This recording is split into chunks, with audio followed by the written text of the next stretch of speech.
Hey everyone, Yolanda here, and today at Bake Bottle Cook I'm going to show you how I feed my sourdough starter. Her name is Bubbles and she's 2 years old. I want to start by recommending that you use a scale for this.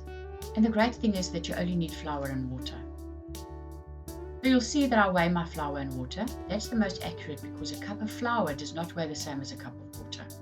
It's always better to weigh. So I mostly work on 100 grams of flour and 100 grams of water, depending on how much starter is left in my jar.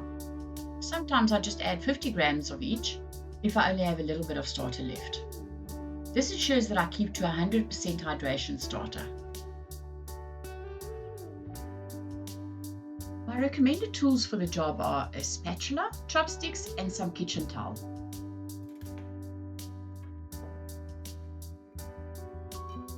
We'll start by adding our flour and water to the starter, and then we'll stir it with the chopsticks until well mixed. I've used spoons and spatulas in the past, but chopsticks give better results with less effort. You can learn from my mistakes.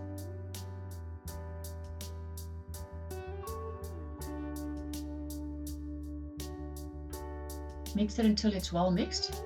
You'll see when it's ready.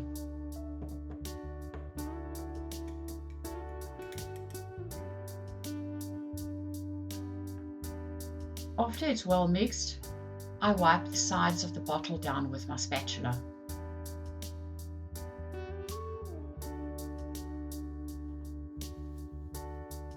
And then I always wipe my bottle with kitchen towel to avoid a nasty build-up around the mouth of my bottle, to keep it nice and clean.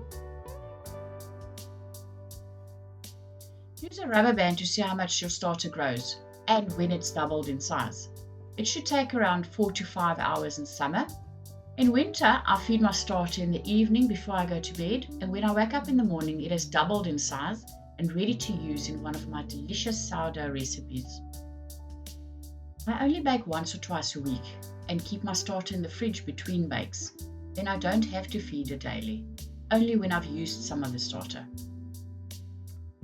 This is how easy it is to care for a sourdough starter. So start your own today and experience the wonderful world of fermentation.